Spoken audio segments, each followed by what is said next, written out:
con Isaac. Qué gusto que pudieron conectarse aquí a la sesión y ya está abierto para que puedan integrarse por ahí quienes se vayan a integrar. Esta sesión es una pequeña sesión introductoria. Bienvenidos.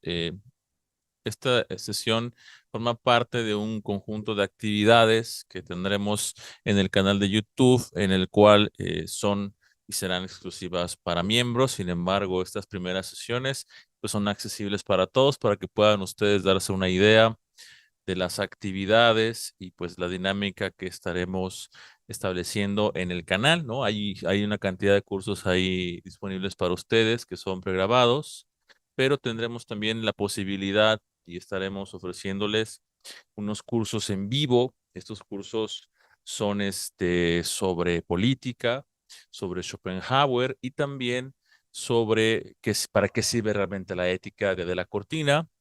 También hay un curso sobre el teeteto de Platón, que es un diálogo difícil e importante que ustedes podrán revisar aquí con nosotros. Pues bienvenidos quienes están por acá y quienes ven también en Facebook. Estaremos también al pendiente de sus comentarios. Este es pequeño club de lectura y reflexión. Está basado en un libro y es un libro que vamos a estar revisando a lo largo de 6 a 8 sesiones. Es un libro que se llama Platón y la política y particularmente por eso este seminario de lectura se llama Platón y la política. En pocas palabras, realizaremos una lectura de este libro, pero también iremos a los textos de Platón. Sí, nos tomaremos la oportunidad de leer algunos textos clásicos de Platón sobre política, sí, textos de política. Platón habló de muchas cosas.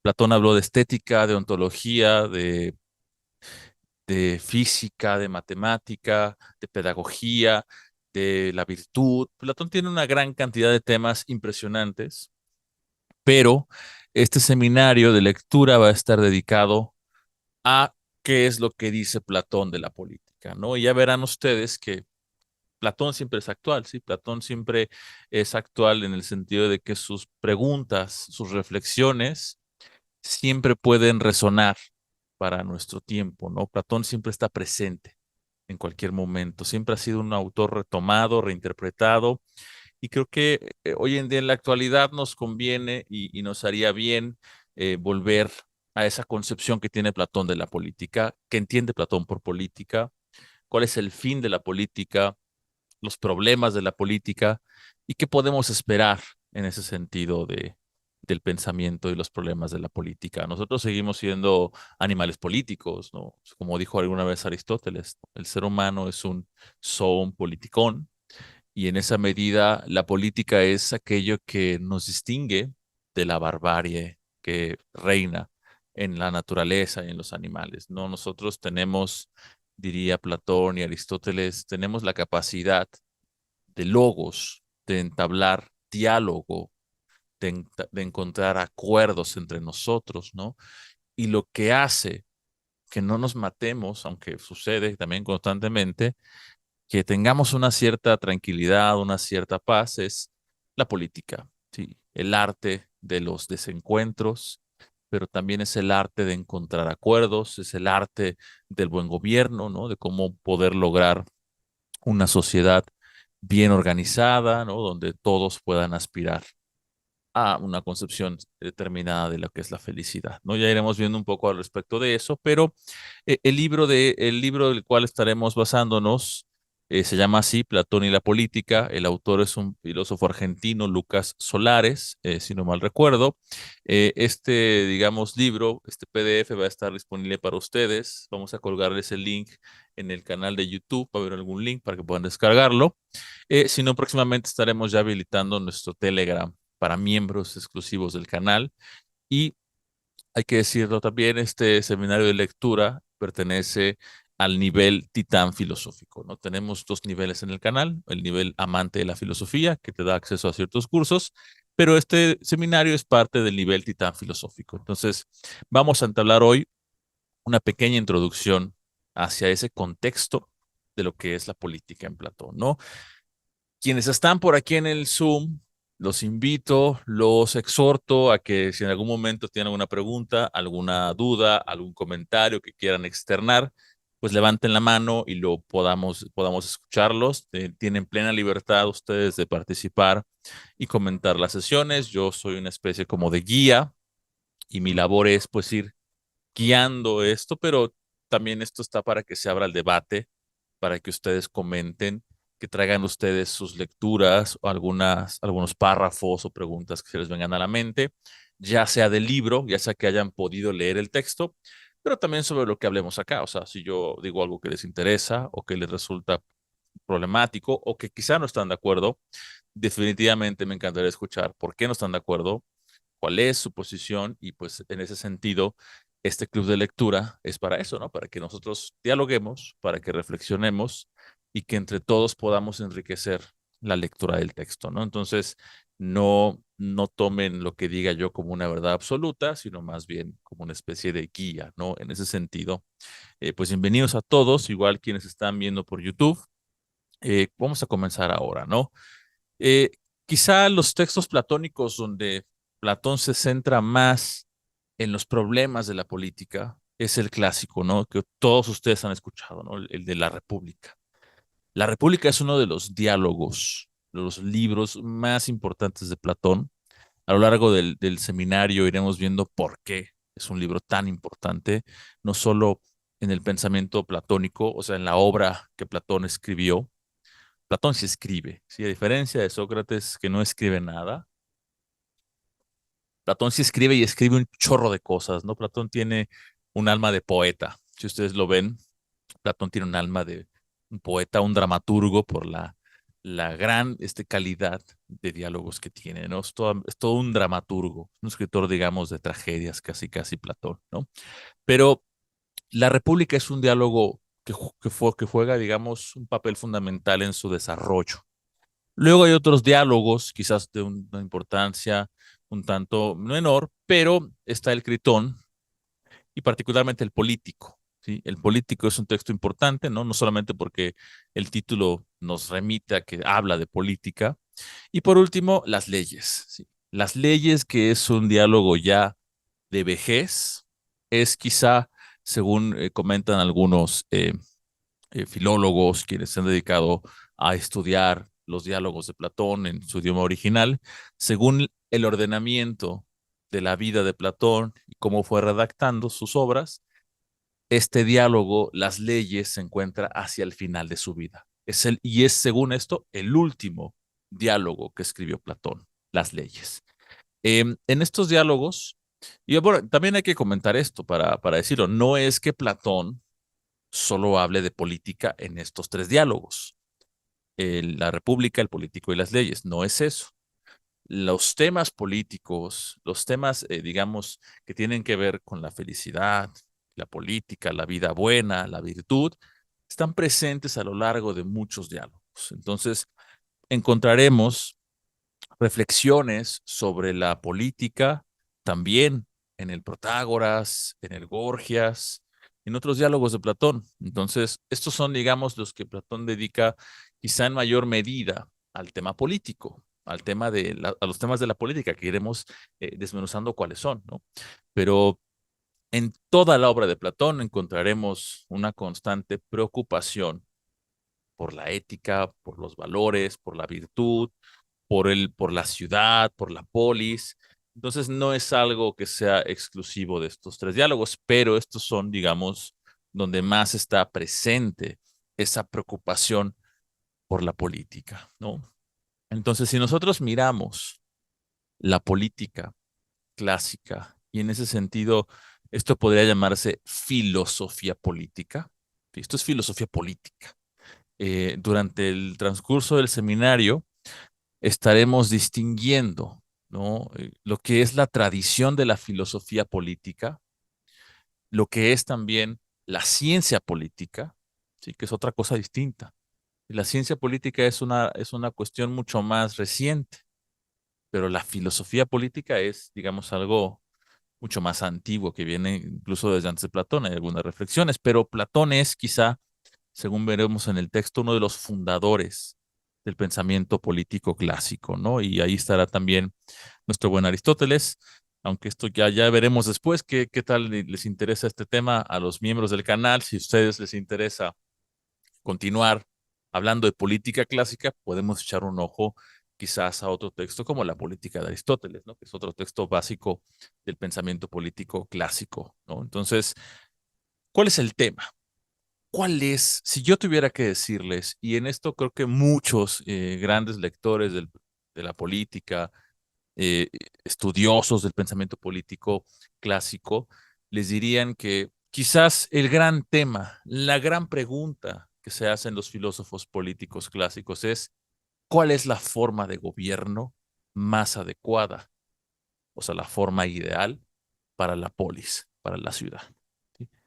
Es una pregunta, en ese sentido, la pregunta por la forma de gobierno que no es solamente la pregunta, involucra muchas cosas, ¿no? Esa pregunta de la forma de gobierno involucra tanto la cuestión de cómo organizamos la ciudad, los demos, los barrios, ¿no? Que forman la polis, tanto como responder cómo organizamos la ciudad, cómo deben vivir los ciudadanos en términos de organización espacio geográfica, del espacio social. También esa pregunta de la forma de gobierno respondería o buscaría la respuesta de quiénes deben gobernar. Sí, es otra pregunta clásica de la política, de la filosofía política occidental. ¿Quiénes son? ¿Quiénes tienen más credenciales para decir yo debo gobernar? Sí, yo tengo las credenciales para dirigir la ciudad hacia buen puerto. Entonces, dentro de estas preguntas clásicas, que son las preguntas, yo creo, tradicionales del pensamiento político clásico. ¿Cuál es la forma de gobierno ideal de la polis? ¿Cómo debe organizarse la ciudad? Y todo ello en función, en el sentido de que la política debe permitir que a través de esa organización se produzca en el todo, o sea, en toda la polis, que se produzca eudaimonía. ¿Sí? Eudaimonía es la palabra griega que traducen, quienes son filólogos expertos en esto, la traducen al español como felicidad. ¿Sí? Estaremos quizá por ahí discutiendo cuando lleguemos más a los puntos que entiende Platón por la eudaimonía, ¿no? ¿Qué es eso de la felicidad? ¿Cómo es que la política puede garantizar la felicidad del todo, ¿sí? Del todo social? No de un solo individuo, sino del todo social. ¿Sí? En ese sentido, cuando uno lee la política de Aristóteles, digo, la ética de Aristóteles, hacia el final de la ética de Aristóteles, Aristóteles dice que la política es una especie de continuación de la ética. Entonces, la ética sería como el bien individual para los griegos, el bien particular, el ethos individual, pero la política, o sea, digamos, vamos a ponerlo así, digamos que la ética tendría que ser capaz de producir la felicidad individual. Está preocupada porque tú alcances cierta eudaimonía particular para ti, individualmente. Mientras que la política, al ser una extensión de la ética, ya iremos platicando también esa conexión entre ética y política, la política es una extensión de la ética, porque mientras que la ética procura el bien de un solo individuo, desarrollando sus virtudes, sus capacidades, su carácter, ethos es el carácter, de ahí viene ética, de ethos, carácter. La política es el desarrollo o la ampliación de esa felicidad, pero al todo social, ¿sí? A toda la comunidad. Entonces, la política, en el sentido filosófico clásico, tiene en el fondo una profunda preocupación por la formación de los ciudadanos. De ahí que tanto en la República de Platón como en la política de Aristóteles, vamos a encontrar en alguna parte programas pedagógicos, ¿sí? Programas pedagógicos, porque el gobernante, quien gobierna la ciudad, debe preocuparse por desarrollar bien, por formar buenos ciudadanos. Entonces la política, en el sentido clásico, tiene una preocupación profunda por el bienestar individual de los individuos, ¿sí? Entonces, eso es, digamos, o sea, hay temas también ahí que iremos revisando, pero conforme avancemos en el seminario, el tema de la justicia, ¿sí? El tema de qué es lo justo, que así comienza la República, cuando Sócrates empieza a conversar con otro personaje, le pregunta, ¿qué es la justicia? Y eso tiene una, digamos, importancia capital, porque según los griegos, no puede haber felicidad, eudaimonía, en una ciudad sin justicia. O sea, la justicia es un elemento capital del bienestar de una ciudad. Sin justicia, no hay felicidad en los individuos. Como que la ciudad se empieza a descomponer, ¿no? Cuando hay injusticia. Entonces, otro gran tema, que es un tema central de la política clásica, es la justicia. ¿Cómo podemos procurar justicia en los individuos y en la comunidad, ¿no? Que los individuos actúen justamente, que los individuos sean buenos individuos. Entonces hay una gran cantidad de preocupaciones que hoy en día, si ustedes se dan cuenta, la política como que ya no trata de eso, ¿no? La política ha cambiado, la política se ha vuelto una especie de marketing, una especie de concurso de popularidad, ¿no? Eh, Casi casi la política se ha desconectado de estos ideales tradicionales que pertenecen a su origen como una actividad que tiene que ver con el procurar la felicidad y el bienestar de la comunidad, ¿sí? Ya iremos platicando un poco más de esto. Ahora, eh, digamos que Platón, como buen filósofo, en ese sentido, lo que va a hacer es proponernos un modelo, al menos en la República, ¿sí? En la República habrá un modelo de organización social que estaremos revisando a lo largo también del seminario, porque es parte de ello. Platón es un gran crítico de la forma de organización de su tiempo, de la política. Vamos a estar revisando cuáles son las críticas que hace Platón a la democracia. Si Platón es un antidemócrata. De hecho, ningún gran filósofo clásico era demócrata. Lo siento, pero ni Aristóteles ni Platón son amantes de la democracia. De hecho, les parece a ambos un sistema bastante defectuoso la democracia. Vamos a ir viendo cómo yo les estaré comentando y lo iremos leyendo tanto en el libro de Lucas Suárez como en el de lo que leamos de Platón directamente. Platón esgrime algunas críticas a la democracia que siguen siendo vigentes. ¿Sí? La democracia, diría Platón, es el gobierno de los ignorantes. Eso diría Platón. Y podemos pensar en algún sentido que cuando gobiernan las mayorías, hay una cierta, o sea, que la mayoría decida no implica que la decisión sea buena, ¿sí? Eso es algo que Platón sabía. Platón se daba cuenta que las mayorías, las masas, pueden tomar malas decisiones, ¿sí? Porque la política es una técnica, dice Platón, es una tecné, es un arte. Entonces, solamente algunos, Platón es una especie de tecnócrata, solamente algunos son capaces de gobernar. Y eso es lo que nos va a ir Platón dibujando en la República, que es, digamos, un diálogo donde nos presenta cómo sería el estado ideal en su manera de pensar, ¿eh? Vamos a ver que también puede tener esto tintes o una perspectiva medio totalitaria. Si Platón ha sido considerado en esa medida un pensador totalitario, ¿sí? Vamos a ver por qué, ¿no? Y lo estaremos revisando. Antes de pasar para allá, para lo que sigue, hay que decir que Platón es un gran crítico de los sistemas políticos de su época. Platón no le gusta la democracia, critica duramente la democracia ateniense y también la oligarquía. Y Platón tiene una concepción de la política normativa. Sí, eso lo podemos señalar porque me parece interesante. O sea, la política en el sentido tradicional clásico, o sea, la filosofía política clásica, parte de que la filosofía política es normativa, ¿sí?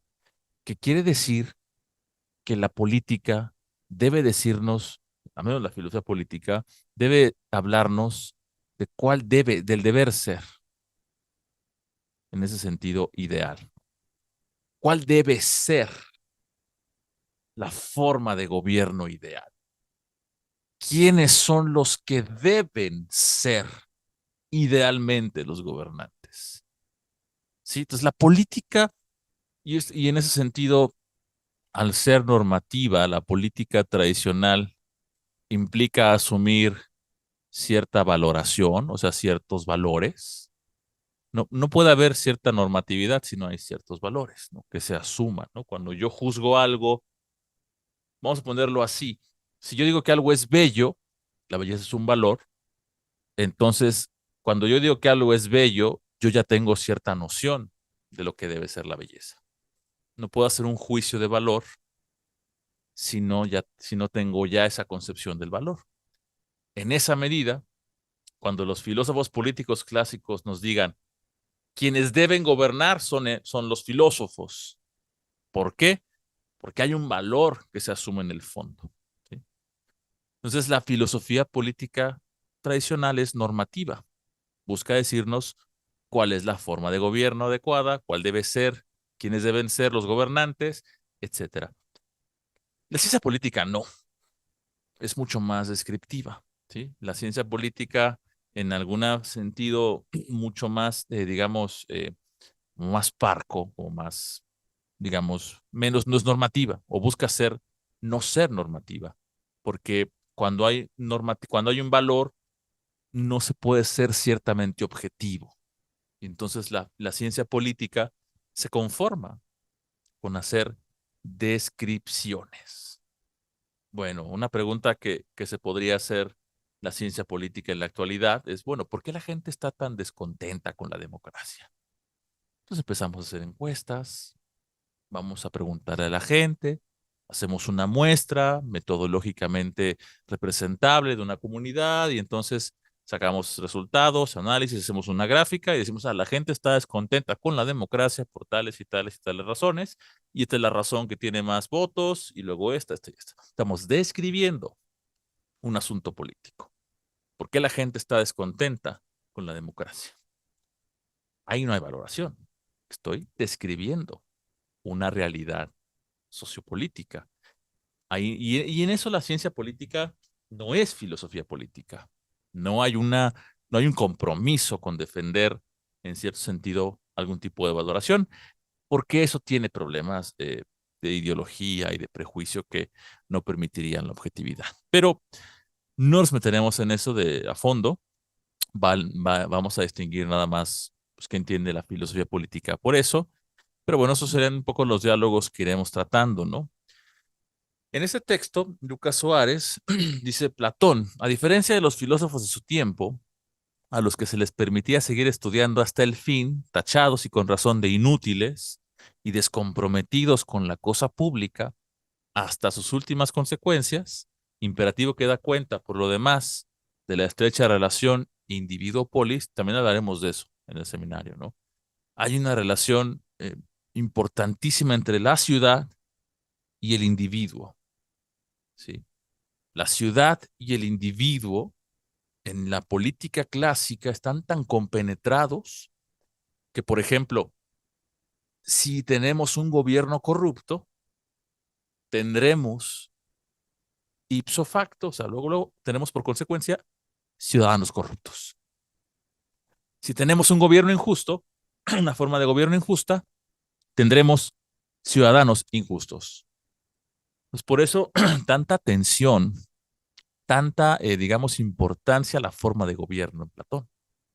Por eso Platón quiere hacer un gobierno justo, porque cree que la justicia viene desde la forma misma o la forma en que se organiza la polis, ¿no? Eh, que constituye uno de los pilares, dice, centrales que vertebra la filosofía política clásica, ¿no? Entonces, esa relación individuo-polis quizá también se ha perdido, ya no es tan actual, pero vamos a ir viendo que quizás es importante recuperarla para entendernos como ciudadanos, ¿no? Ahora, un poco la idea es esta, ¿no? Porque Platón suele ser visto como un pensador no comprometido con el orden social o con la política, por el simple hecho de que Platón se desentendió. Platón, Platón por su misma familia, por la estirpe familiar a la que pertenecía, se decía que estaba destinado a tomar parte en la política de la ciudad. Luego veremos que hay una especie de decepción. Platón se decepciona de la política de su tiempo y parece ser que se aleja de la vida práctica política, de la acción política práctica, y se esconde en la teoría, se esconde en la reflexión teórica, especulativa de lo que debería ser, ¿no? Platón, digamos que más allá de eso, algo de lo que busca este libro es recuperar el compromiso político que tenía Platón con la ciudad. Sí, Platón no es que se hubiese alejado, sino que Platón estuvo constantemente comprometido con que el filósofo debería participar, que el filósofo tiene un compromiso moral, casi moral, un compromiso ético con la ciudad. Sí, ya iremos viendo también esa parte, ¿no? Podemos quizá recuperar luego, pero ¿cuál es el compromiso del intelectual o, digamos, del pensador, ¿no? Aquel que se dedica a reflexionar? ¿Cuál es el compromiso con la polis, con la ciudad, con sus ciudadanos, ¿no?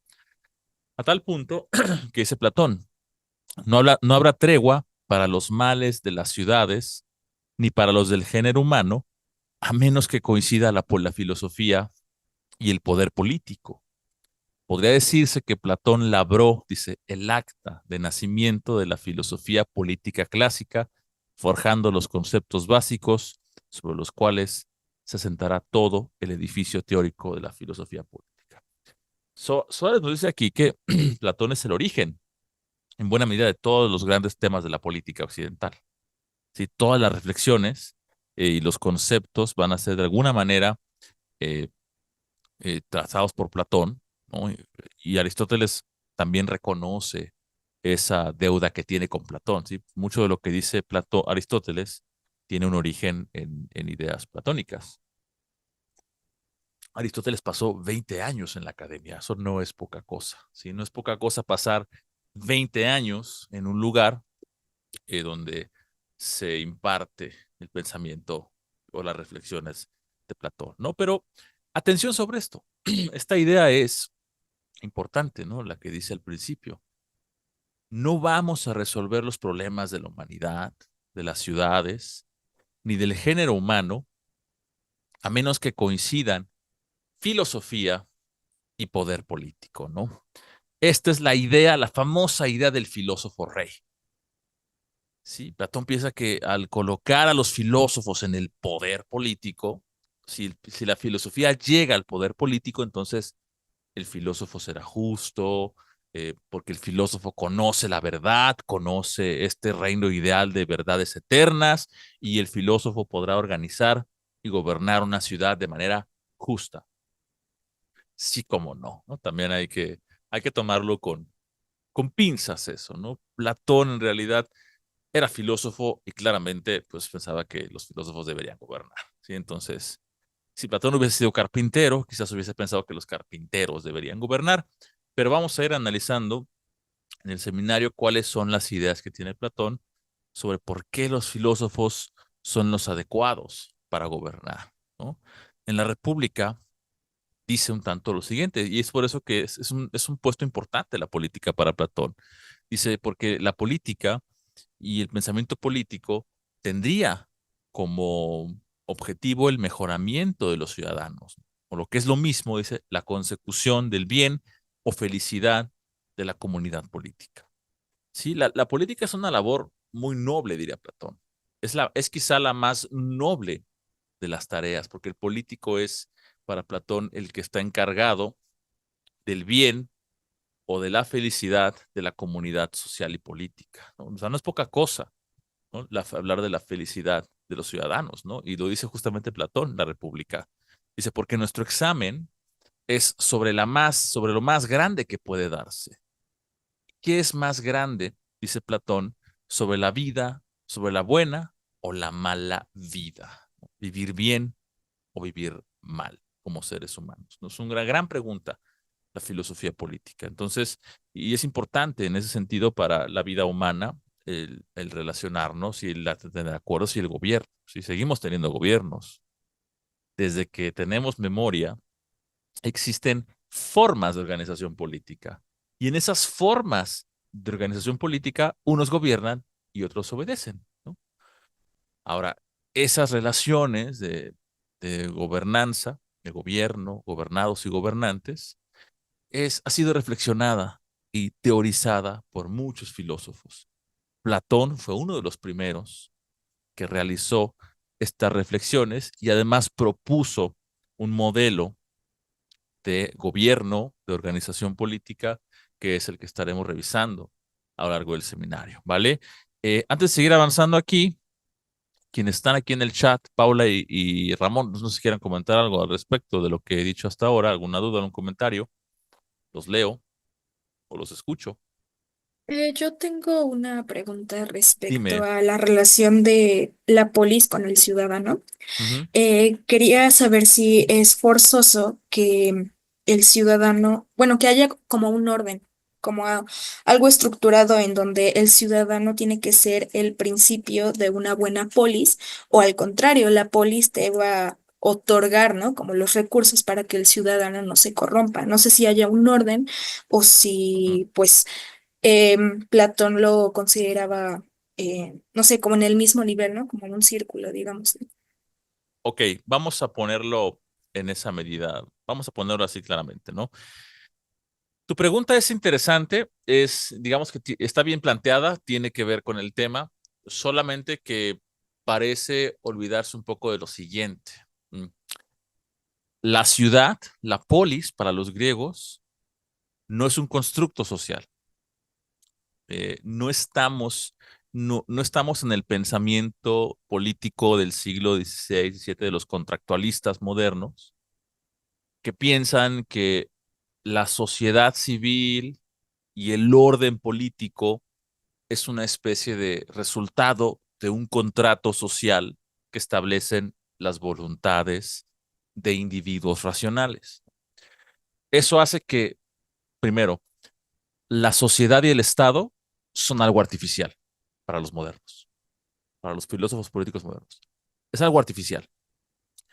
Eh, que los seres humanos, digamos, entre sí, lo que hay sin gobierno y sin sociedad es una especie de conflicto, la famosa guerra de todos contra todos de Hobbes. Entonces necesitamos eh, presuponer ese contrato social, etcétera. Vamos a dejar eso de lado y piensa lo siguiente. Para los griegos, y Platón y Aristóteles están ahí metidos, eh, la sociedad no es una creación artificial humana. La sociedad es, y la sociedad y la parte, digamos, política también, son algo natural, son algo que surge de manera natural, no artificial, no es producto de un contrato social entre los individuos. En esa medida, lo que Platón te diría es que la ciudad, o sea, el todo, es anterior a la parte. O sea, no hay individuo aislado, que esa es otra tesis de la modernidad política, ¿no? Que el individuo existe de manera aislada, que antes de que haya ciudad, sociedad y Estado, hay individuo. Acá no es así. Para Platón, no hay individuo si no hay antes el todo, que sería la ciudad o la polis. Entonces, la pregunta era que si debe de haber un orden. Es que el orden ya está dado, diría Platón. Los seres humanos producimos ese orden social y político de manera natural, Natural. Lo entiende natural. como uno mismo, ¿no? Es parte, o sea, digamos que Ujú. esa compenetración, dice que están compenetrados individuo y polis, porque no hay individuo sin polis. Y ahí, ojo, quien tiene la primacía es el todo, la polis, la ciudad. Lo más importante es el todo. Platón te diría, si tenemos que sacrificar a un individuo por el bien del todo, pues va, ¿a quién aventamos a la hoguera primero, no? Porque el todo es lo más importante. La ciudad es el bien mayor, es el bien más grande. Y en ese sentido está por encima de los individuos particulares. Por eso ellos no conocieron los derechos humanos, ¿no? Y les valía, digamos, desterraban y también hacían toda clase de atrocidades, ¿no? Pero ese sería, no es que tenga que haber, ok, lo que sí puede haber, y en ese sentido, por eso es tan importante el orden de la polis, lo que sí puede haber, diría Platón, es, déjame checar aquí rápidamente, lo que sí tiene que haber, según diría Platón, es una especie de, puede haber una especie de mal orden, puede haber una especie de orden injusto, ¿sí? Puede haber un orden que sea injusto y en esa medida, si un orden es injusto, va a producir ciudadanos injustos, ¿sí? O sea, el orden es importante, pero un orden que esté eh, garantizado por un orden justo, por la virtud de la justicia.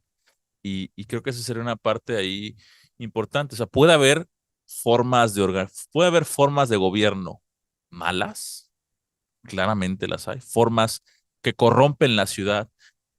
Y si se corrompe la ciudad, se corrompe el individuo de manera inmediata. No hay forma de que tengas una polis, digamos, corrupta y un individuo bueno, porque el individuo es resultado de la polis. Eso, eso es una tesis que podemos traer hoy en día, ¿no? Podemos decir que la forma que nos gobierna, pues determina mucho cómo somos, ¿no? En cierta medida, también los seres humanos. Por eso, la importancia de un buen gobierno, una buena forma de gobierno justa que desarrolle las capacidades de los individuos, ¿no? No sé si con eso más o menos respondí, Pablo, ¿quieres comentar algo más? Así me quedó claro. Bueno, disculpa el choro así un poco larguito, ¿no? Obviamente, No, no, pero no, mejor así. creo que era Muchas importante gracias. para que entendieras la importancia y el contexto de Platón, ¿no? De la política. Ahora, Platón, como lo iremos viendo, está sumamente decepcionado de la política de su tiempo. Veremos que hay dos razones principales, ¿no?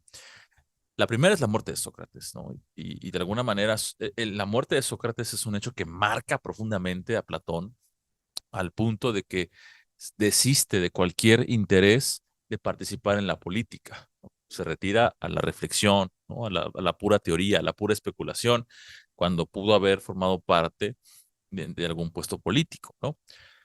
Otra, digamos, experiencia que a Platón lo marca constantemente es que Platón, en esta idea de poder convertir a un gobernante en filósofo para que gobierne de manera justa, viaja a Siracusa, hace 3 viajes a Siracusa.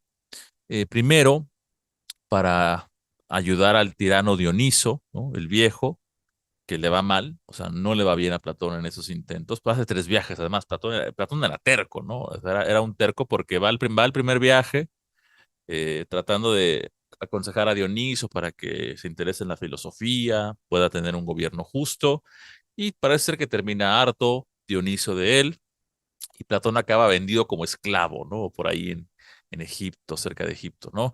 Acaba vendido como esclavo, alguien lo ve, alguien que lo conocía, lo reconoce y lo compra para poder darle su libertad, pero le va mal, ¿no? Ese es el primer viaje que hace Platón a Siracusa y es parte de las experiencias que marcan a Platón, ¿no? El hecho de que se decepcione de la política práctica, ¿no? Porque una cosa es el político práctico que está ahí en la política y otra sería la reflexión que haría el filósofo, ¿no? Que el filósofo parece ser como considerado puramente un teórico, ¿no? Alguien que está pensando. Al regresar de su viaje de Siracusa, Platón funda la academia, que es, digamos, su escuela, quizá la primera gran escuela de formación filosófica de la antigüedad, ¿no? La academia, luego Aristóteles hará lo propio con el Liceo, pero la academia se llama así porque Platón compró unos terrenos, ¿no? Que están dedicados al héroe Academos, y de ahí viene el nombre academia, ¿no? No se sabe mucho, por ejemplo, de cómo era la educación en la academia.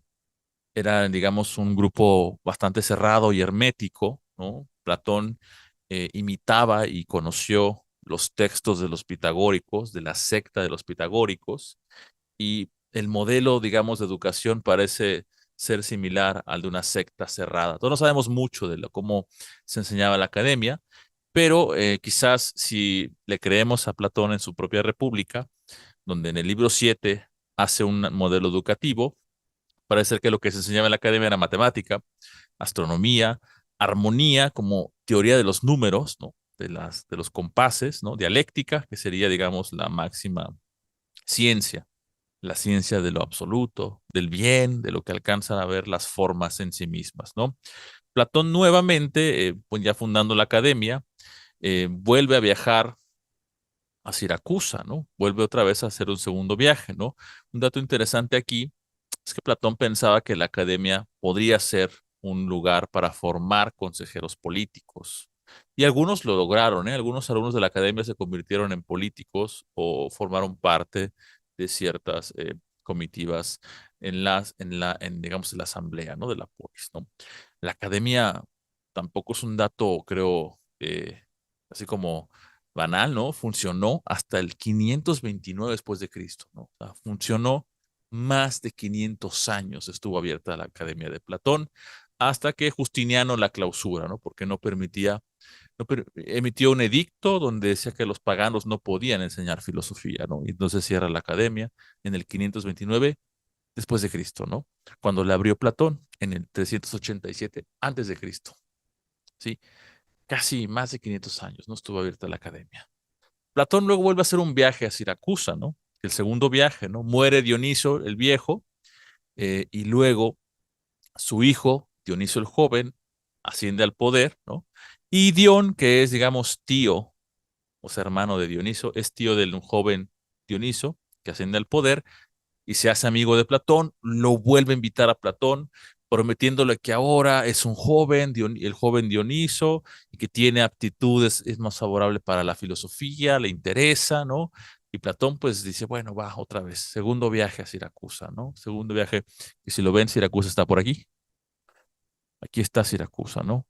En la isla de Sicilia, al suroeste, por aquí en Italia. Entonces, de Atenas, Platón viaja hasta Siracusa y nuevamente le va mal.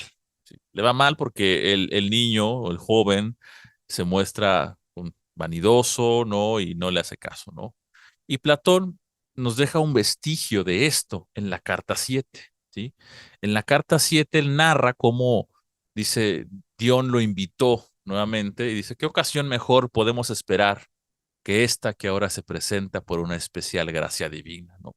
Me describía el imperio de Italia y de Sicilia y su especial influencia en él, porque como era un más joven, Dioniso, Dion pensaba que podía influir mucho más en él para poder construir un orden filosófico ideal, ¿no? Y de su especial interés por la filosofía y la educación, dice, me decía a sí mismo que sus sobrinos y parientes se mostraban muy inclinados hacia las doctrinas y sistemas de vida que yo predicaba y eran los más adecuados para atraer a Dioniso, de modo más que nunca pudiera realizarse la esperanza completa de que llegaran a coincidir en las mismas personas los filósofos y los conductores de grandes ciudades, ¿no? Platón piensa que eso es muy difícil y dice, bueno, parece que esta oportunidad se iba a dar y, bueno, vuelve en su segundo viaje a Siracusa y este joven, el joven Dioniso, piensa que Platón está conspirando junto con su tío para quitarle el trono, exilia a su tío y a Platón lo encierra durante un tiempo, no le permite salir de un lugar donde lo tiene encerrado, al final lo deja ir, eh, lo deja regresar a Atenas, ¿no? Prometiéndole que quizá cuando pueda reforzar su gobierno para que pueda sentarlo bien, entonces volverá a decirle que venga para que le ayude, ¿no? Entonces, digamos que a su tío lo exilia, le dice, le promete a Platón que lo va a permitir regresar después, pero al final no lo hace, ¿no?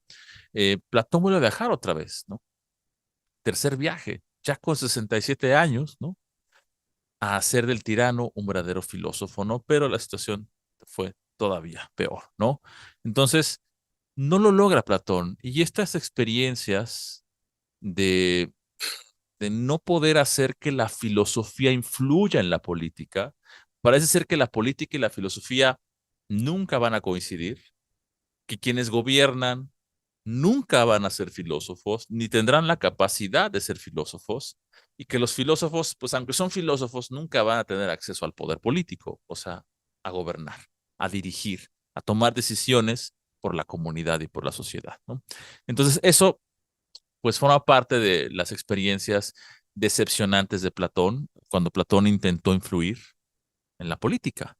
Entonces, justamente Platón dice, no es un pensador solo atento a la dimensión teórica, o sea, no le interesa solamente lo teórico, sino que también que haya hecho 3 viajes a Siracusa, 3 veces para ver la oportunidad de realizar su ideal del filósofo rey, que él había cristalizado en la República, da cuenta de un filósofo que, sintiéndose hijo de su época, dice y actúa sin reservas lo que piensa según principios, ¿no? Que sostuvo hasta sus últimos días, tanto en palabra, al analizar el rumbo de la realidad política, o sea, hacer análisis políticos teóricos, como los hechos, ¿no?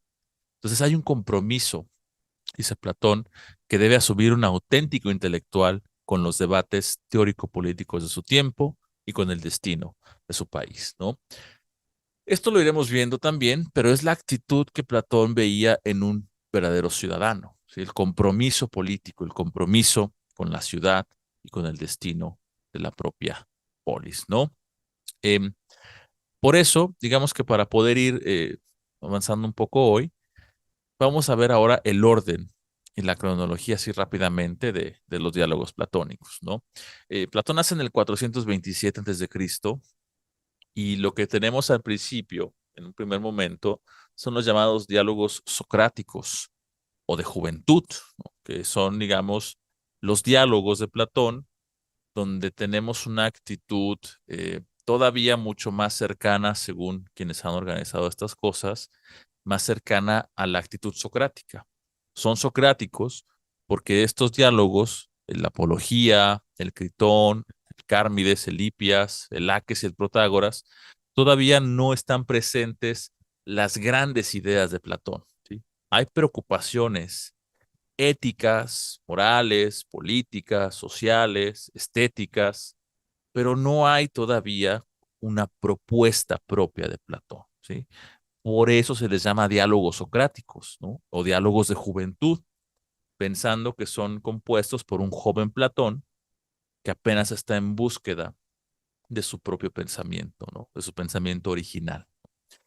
Los llamados diálogos de transición, ¿no? Que serían el Gorgias, el Menéxeno, Eutidemo, Menón y Cratilo, son de transición porque en estos diálogos ya empezamos a ver algunas ideas que después se desarrollarán en los diálogos de madurez, ¿no? Donde ya tenemos quizá la máscara de Platón como ya compuesta, ¿no? Ya sabemos un poco las respuestas de Platón a las preguntas y a los problemas que se ven en los diálogos socráticos o de juventud.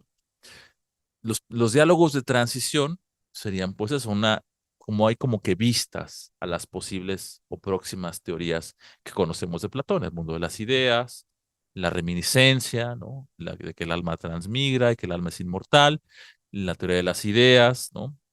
Ya están un poco entrevistas ahí algunas ideas en los diálogos de transición, ¿no?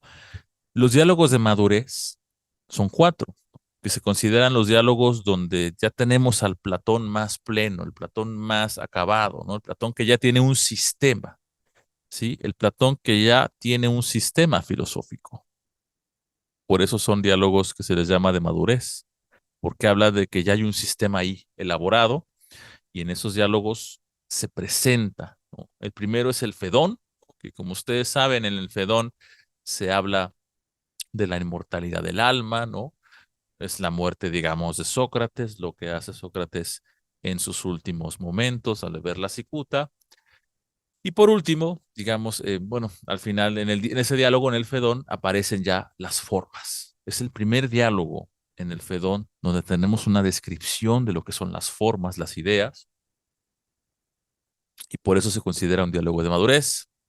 Otro diálogo es el banquete, muy bonito es el banquete, donde el tema es el amor, ¿no? El eros, el fedro, ¿no? Que tiene que ver con la retórica también, con el amor, también es un diálogo erótico. El fedro y el banquete son los llamados diálogos eróticos de Platón, donde Platón trata el eros. Y la república, que veíamos al principio que es un diálogo importantísimo. ¿Por qué? Porque es el diálogo que quizás cierra y presenta la teoría más acabada de Platón, sus pensamientos más sistemáticos en la República es donde aparece, ¿no? Es un diálogo también bastante extenso, es un libro muy largo que está compuesto por varios libros. Y por último, tendríamos lo que se llaman los diálogos de vejez.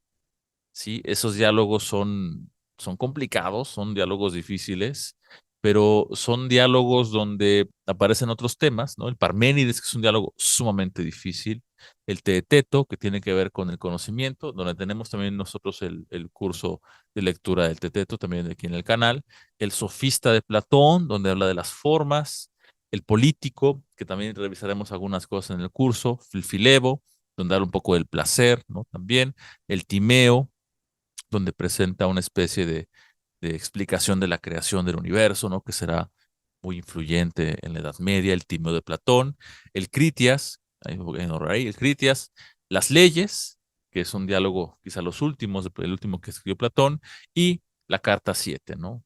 De Platón tenemos 13 cartas, más o menos que consideramos auténticas, 13 cartas, de las cuales la carta 7 vamos a quizás entrar en algunos puntos del curso, a leer algunas partes de la carta 7, porque ahí Platón hace como una especie de autobiografía. ¿Sí? La carta 7 es una especie de autobiografía donde Platón narra sus propios intereses en la política, ¿no? En el pensamiento de su tiempo, su decepción con la política, sus intereses, sus esperanzas y sus decepciones, ¿no? Vamos a tratar de revisar un poco ese diálogo.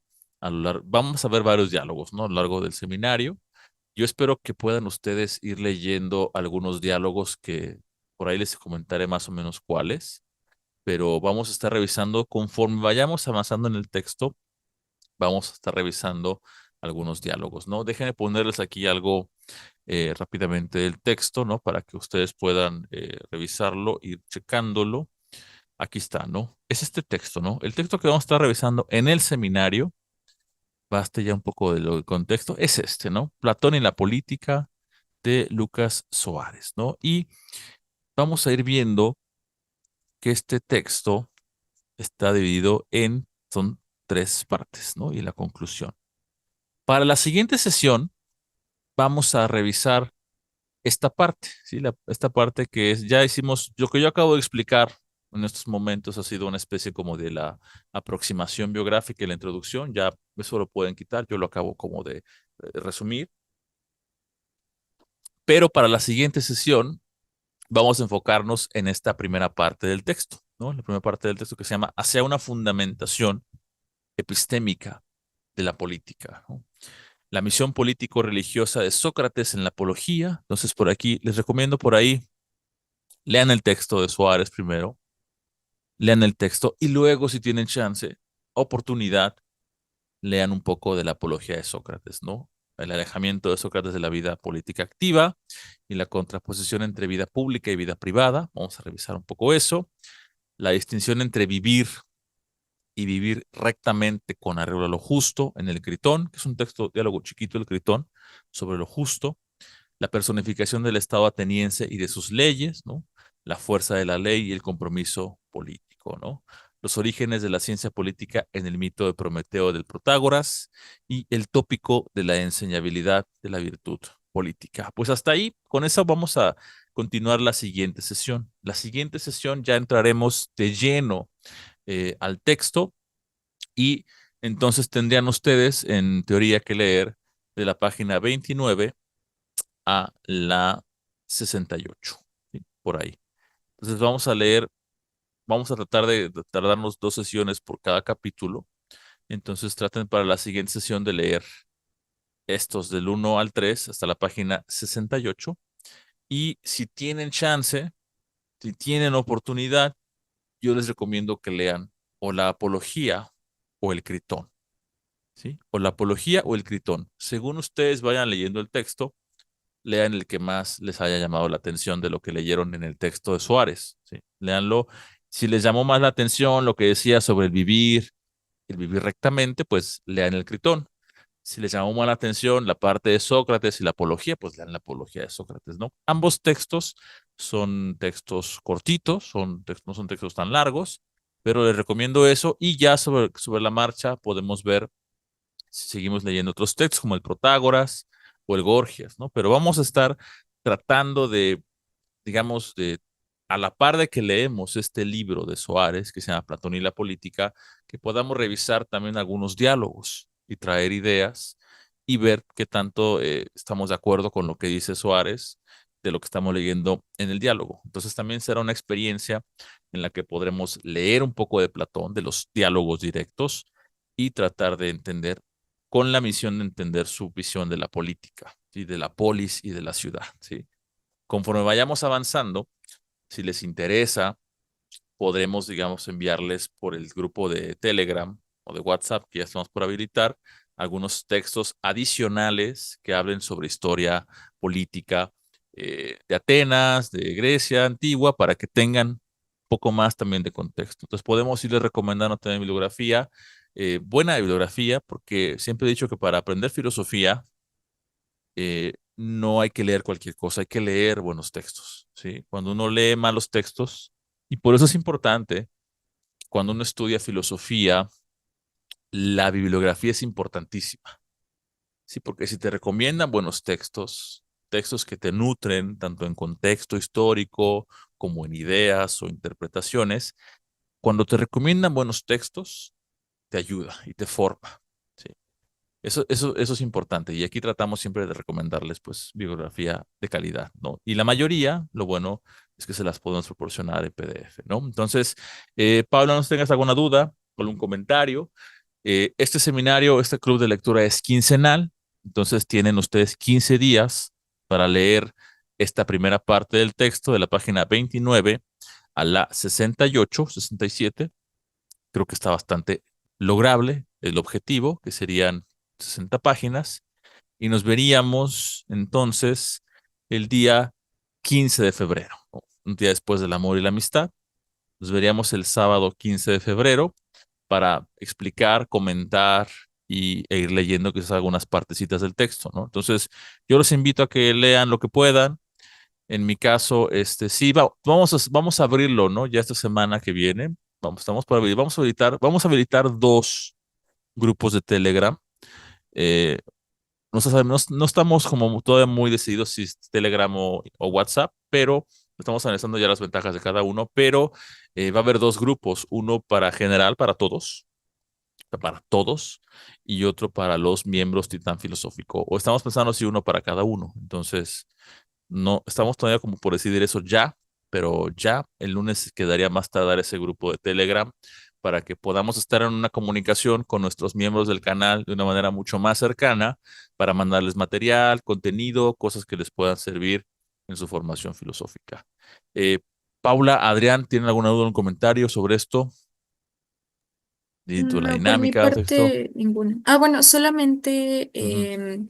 sí podría indicarme en qué sección del curso puedo encontrar los títulos. ¿A qué te refieres? ¿En cuál sección? Sí, del Canva, me parece. Ah, ya, no manejamos Canvas para estos cursos Ah, digamos, ok. del canal no tiene Canvas. Ujú. Los Canvas son específicamente para seminarios del CEF y para, digamos que por eso estoy comentando ahorita lo del Telegram, ¿no? Vamos a estar Ah, habilitando el ok, grupo de ok. Telegram y lo pondremos ahí en la comunidad donde ponemos los mensajes en YouTube, en el canal. Vamos a poner el link para que se unan al grupo de Telegram o de WhatsApp, ya, digamos, a más tarde el lunes, espero que mañana quede, pero por ahí podemos enviarles, digamos, también los textos de cualquier manera. ¿Sí? Ok, vale. Este texto se los voy a enviar, vamos a ponerlo rápidamente hoy, espero, en un WeTransfer por ahí en el canal, ¿vale? Para que ya lo puedan descargar, pero ya ves que los WeTransfer se pierden, se caducan, ¿no? Tiene 7 días solamente, ya después se pierde el link, entonces vamos a ponerlo hoy para que puedan descargarlo, pero ya a partir del lunes colocaremos a más tardar el link para el Telegram y que ustedes puedan en Telegram pues podamos enviarlo todo directamente. Todo es mucho más, digamos, inmediato y también ustedes tienen dudas, preguntas o comentarios, podamos pues interactuar también de una manera mucho más inmediata y directa, ¿vale? Pero sí, ese texto lo puedes encontrar fácil también en internet, ¿no? Pero se los proporcionamos ahorita, no se preocupen, ¿vale? Dice que es Adrián el mejor Telegram porque se guardan los textos. También el de ética, porfa. Sí, el de ética también. Vamos a enviarlos ya. Vamos a poner un link al ratito, mañana, y el lunes queda listo el grupo de Telegram para que todo vaya quedando guardado por ahí. Vale, pues Paula y Adrián, dejamos por acá. Nos veríamos entonces en 15 días, ya con texto trabajado, ya con lectura. No se preocupen, traten de leer lo que puedan. Siempre trataré yo de traer como algunas ideas que yo considere centrales del texto y ustedes siempre pueden preguntar sobre lo que yo diga acá, siempre pueden hacer preguntas, comentarios de lo que yo diga acá, pero también si ustedes leen, eso les da la oportunidad de decirme, bueno, no entendí acá, qué quiere decir esto, por qué dice esto acá, y podemos entablar un diálogo entre todos que nos ayude también como a esa cuestión de reflexionar juntos, ¿no? Sobre el tema. Vale, Paula, Adrián. Entonces nos vemos en 15 días. Ha sido un gustazo. La semana que viene hay sesión del Teteto. Ahora sí. Entonces estén al pendiente, ¿no? Por ahí en el canal. También en el Telegram estaremos enviando los links, ¿no? De las sesiones para que sea mucho más fácil para ustedes también, ¿no? Si no nos ven en el canal, que tengan todo por ahí, ¿no? Pero todo será mucho más fácil ya a partir del lunes y esperamos que todos puedan unirse los miembros del canal a nuestro grupo de Telegram. ¿Vale? Pues ha sido un placer, me ha encantado que estuvieran por acá, Adrián, Paula igual, qué bueno que están por acá. Vamos a enviar los textos por ahí en el YouTube mientras y a partir del lunes por el Telegram, ¿vale? Para todos, un abrazo, que tengan buen fin de semana, Paula, Adrián, nos vemos pronto. Igual a gente que está por YouTube, únanse al canal, vamos a estar teniendo estos cursos y vamos a irlos cambiando cada 4 meses para que tengan una especie de diversidad. Insisto, vamos a tratar de que ustedes nos vayan dictando las temáticas y los libros, ¿vale? Para que ustedes tengan como esa posibilidad, si quieren leer algo de Heidegger, existencialismo, Kant, Hegel, o temáticas, ¿no? Algunos problemas sobre el arte, sobre la virtud, que ustedes tengan como esa libertad de proponer, ¿vale? Cuídense mucho. Abrazo a todos, igual YouTube, saludos, nos vemos pronto. Espero que se inscriban aquí al seminario de lectura. Ah, mira, filosofía de la ciencia, sí, hay que hacer una filosofía de la ciencia, justamente. Cuando vayamos a acabar estos, vamos a hacer una propuesta, pero seguramente nos falta algo de eso también de ciencia, ¿no? Alguna temática de ciencia.